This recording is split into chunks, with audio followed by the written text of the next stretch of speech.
Hey guys, Tara here from Recovering Book Hoarder, here to bring you my TBR for August 2020. So we are gonna start by reviewing how I did last month with last month's TBR.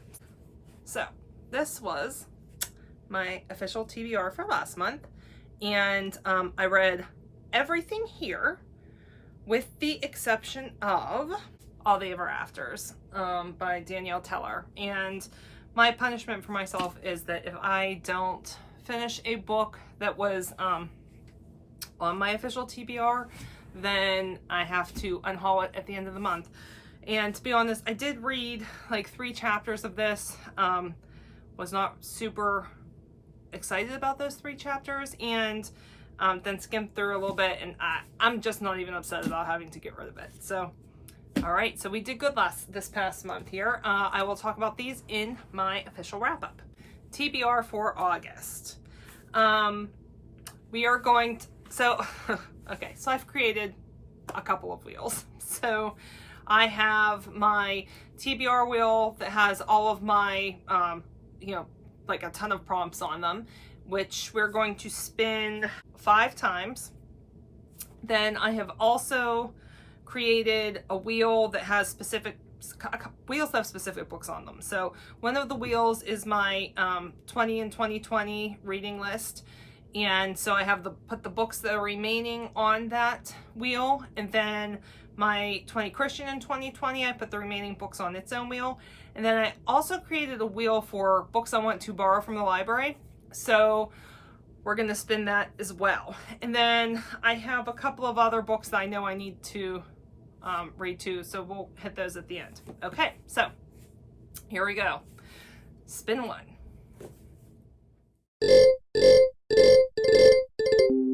Okay, so for spin number 1, we got Black Voices. So for this, I am going to read The Hate You Give by Angie Thomas. Probably one of the only people existing that has not read this, especially here on YouTube. So I'm really excited to finally get to this, and I think everybody here knows what this is about. The main character goes to a school in, I think, a more affluent neighborhood. Maybe it's a private school, I can't totally remember. But she is with one of her black friends, and he is pulled over and I believe shot by the police. A very timely book. Okay, spin number 2.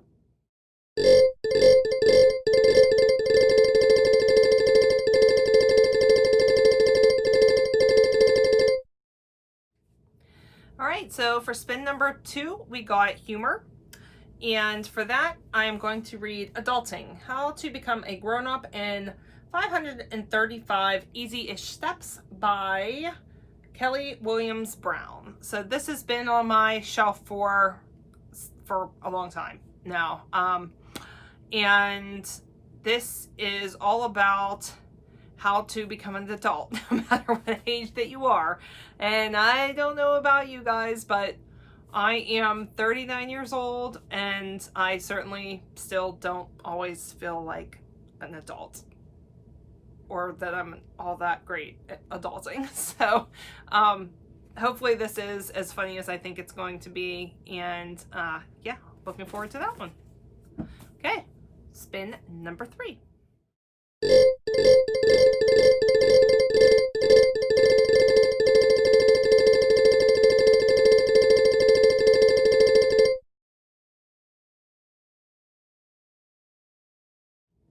All right, so spin number 3 was the number generator, which was number 44. And so this time I went with what was number 44 on my Goodreads to be read list, and I think it was sorted by date added or something like that. So number 44 is going to be On the Move by Oliver Sacks, and this is the Oliver Sacks memoir. All right, spin number 4.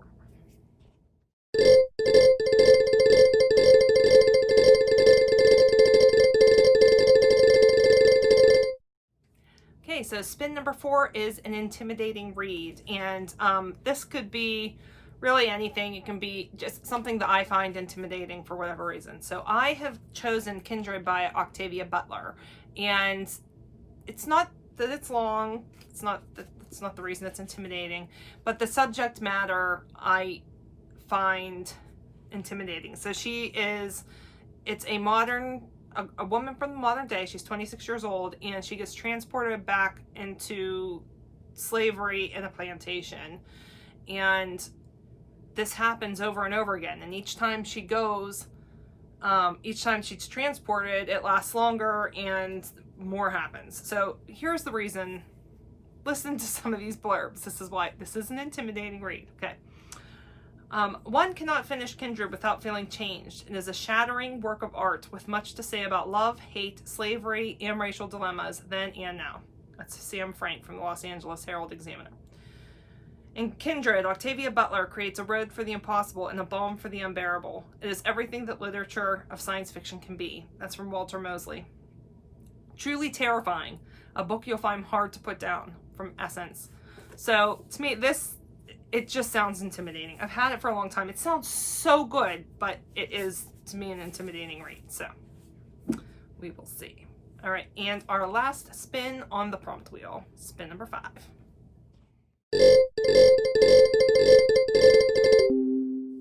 Okay, so for spin number 5, it landed on sci-fi. So for that, we are going to go with Star Wars from a certain point of view. This is 40 stories by 40 different authors, all short stories in this little compendium here.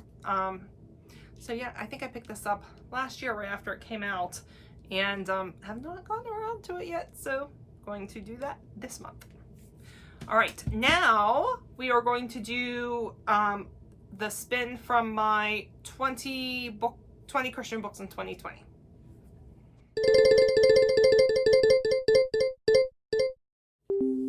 Okay, for that one, we got Why Do Catholics Eat Fish on Friday?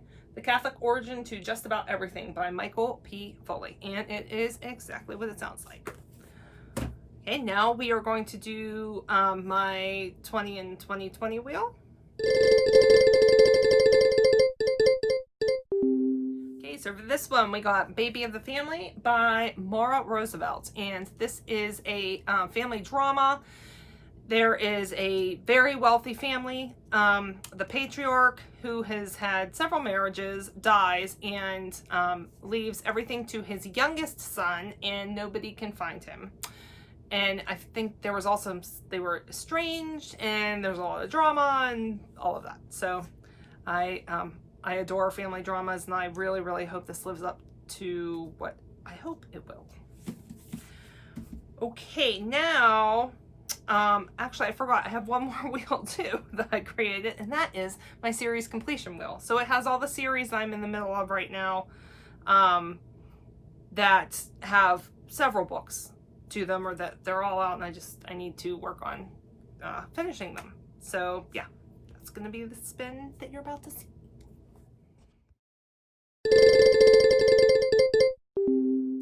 Okay, for this one, I got the next one in the Treacherous Beauty series by Angela Hunt, and that is Delilah. And this is all about Samson and Delilah. It is the, like, I love these. So it's biblical fiction where they take a story that may have only been covered in a couple of chapters, and they really like fill in all these details, and it just feels so real. It feels so real to the point where sometimes whenever I then think about it, I go, okay, did that actually, is there biblical support for that? Or did I read that in that other book I read about it? So anyway, this has been sitting there for a while. I've already read Esther from this series, and so now I'm going to hit Delilah, and that will leave me then with Bathsheba, which I don't own yet. Okay, actually, the series name is A Dangerous Beauty Novel. It's Delilah, Treacherous Beauty. The other ones from this are the Esther, which is Royal Beauty, and then Bathsheba is the one I still need to read, and that one is Reluctant Beauty. Okay, last spin, and that is for the my library book. Okay, gonna do the library book spin.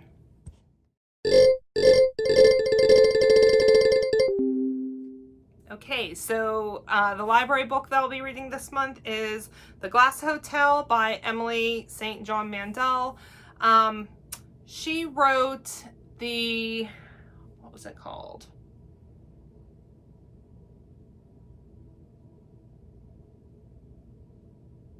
Oh my gosh. Oh, I can't remember what it's called. I'm going to put it right here. I did not love that book. I only gave it 2 stars. But this one sounds really different. So I'm going to give her another shot and see if I like this one. So yeah, okay, that's the library book. Okay. So that's all my spins. I have 2 other books that I'm going to read this month, and the one is for my book club, which meets August 28th, and that is Anne of Green Gables by L.M. Montgomery. I don't have to tell anybody what this is about because everybody should know what Anne is about. This was the PBS version of Anne back in the 80s. I lived for when that was on TV. It was always during like the PBS marathon.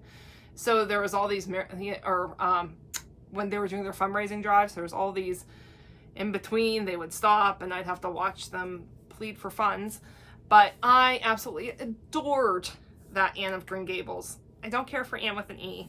But I have never read the books. So I'm really, really looking forward to this, to see where my, one of my favorite miniseries came from. And then last, I want to read Beach Read by Emily Henry, and everyone's talking about this on BookTube. 2 writers end up on vacation, love to hate relationship. They swap writing styles, write the other's book, something like that. But it sounds fun. It's a summer read, and I really, really want to read it during the summer. So this is the last one I'm hoping to get to this month. Also still doing my read of Game of Thrones. Again, I plan on reading that through the end of this year. And then in the Apologetics Bible, this month we will be into Isaiah, Jeremiah, Lamentations, and Ezra. Not Ezra, Ezekiel. Yeah, okay, so that is my TBR for August. It's a lot. And I don't have many free weekends. So, yeah, hopefully I get through them all. Fingers crossed. All right, guys. See you later.